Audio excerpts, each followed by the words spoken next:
Թուրքիան շարունակում է իր ծավալապաշտական քաղաքականությունն ու հանդես է գալիս իրեն հատուկ տարածքային պահանջներով։ Հյուսիսային Կիպրոսի Թուրքական Հանրապետությունը պետք է միանա Թուրքիային, այս մասին հայտարարել է Թուրքիայի խորհրդարանի պատգամավոր ազգայնական շարժում կուսակցության առաջնորդ Դևլետ Բահչելին։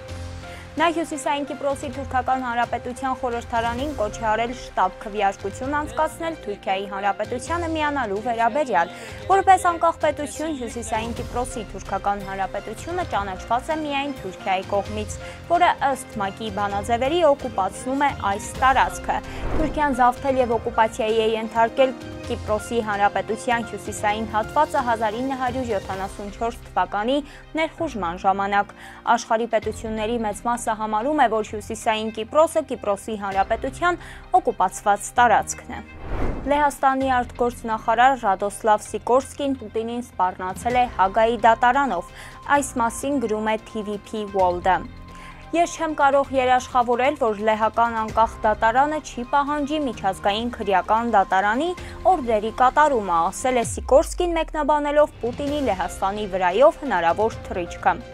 Բուլղարիան վերջերս հայտարարել էր Պուտինի երկրի վրայով թռիչքի համար օդային միջանցք տրամադրելու պատրաստակամության մասին։ Հիշեցնենք նաև, որ 2023 թվականի մարտի 17-ին Հագայի միջազգային քրեական դատարանը դատախազ Քարիմ Խանի խնդրանքով Ռուսաստանի նախագահ Վլադիմիր Պուտինին ձերբակալելու օրդեր է տվել Ուկրաինայի հետ պատերազմ սկսելու պատճառով։ Ֆրանսիայի նախկին նախագահ Սարկոզին գտնվում է Փարիզի Սանտեբանտում, այս մասին հայտնում է Le Figaro-ն։ Ֆրանսիայի նախկին նախագահ Նիկոլա Սարկոզին կդառնա առաջին նախկին նախագահը, որը կբանտարկվի։ Նա դատապարտվել է 5 տարվա ազատազրկման։ Մեղադրվելով Լիբիայի ստացված միջոցներով իր 2007 թվականի ընտրարշավը ֆինանսավորելու սխեմայի շրջանակներում հանցավոր դավադրության մեջ Սարկոզին պնդում է իր անմեղությունը։ Անկախ դրանից նրան կթույլատրվի կրել իր պատիժը բանտում, որտեղ պահվել են 19-րդ դարից ի վեր ամենահայտնի կալանավորներից մի քանիսը։